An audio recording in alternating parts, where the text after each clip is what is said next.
If you're seeing Tyre Sensors Not Detected, check Handbook on your 2016 Ford Fiesta. It means your car's body control module isn't receiving signals from one or more tire pressure monitoring system sensors in your wheels.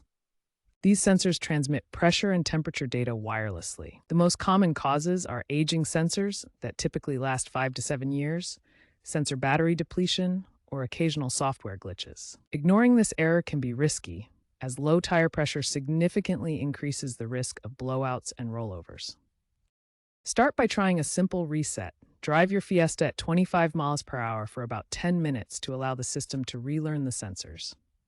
If that doesn't work, inspect the sensors for corrosion or damage. Look for white residue around the valve stem. A TPMS reset tool can help you read sensor IDs and reprogram them. Place it near the tire valve as shown. Many newer scan tools, like the Blue Driver OBD2 scanner, can do this without needing a dealer visit. Download the app for easy reprogramming. Replacing the sensor batteries is another option. The battery is inside the sensor as shown here. If the problem persists, it could be a module fault requiring professional diagnosis, potentially costing $100 to $300. Updated TSBs and Ford's IDS software can assist with reprogramming. Remember that correct tire pressure is essential for safety. Consult a professional if needed.